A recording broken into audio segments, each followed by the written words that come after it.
So a quick, you can call it whatever you want, a tip or advice. If you're like me and you're not a master mechanic of know everything, but you try to do stuff. So I just put this, I've had this sniper fuel injection on this Dodge Power Wagon for a year. Still, yeah, about a year now. And it's ran pretty good for me. I've liked it. I've been happy with it. So something they mentioned is to have your engine, or my goal anyway, was to have my engine running as good as I can with the carburetor on it.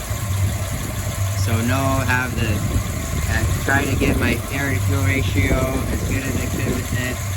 Have everything running exactly how it should run before I put this on. So that way I knew the exact difference that this system would make for my engine. And what I didn't do that I should have included in that was replace my rotor and cap. So I don't have the Holley system running my spark system. It's still independent of that.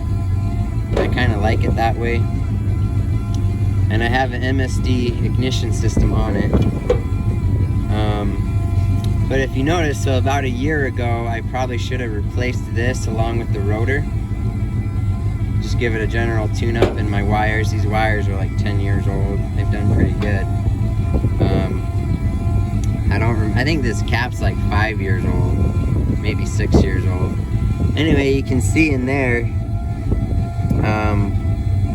it's supposed to be like a little round black thing in there, and it's just gone, disintegrated. The rotor's a little, it obviously looks old and a little wore out now.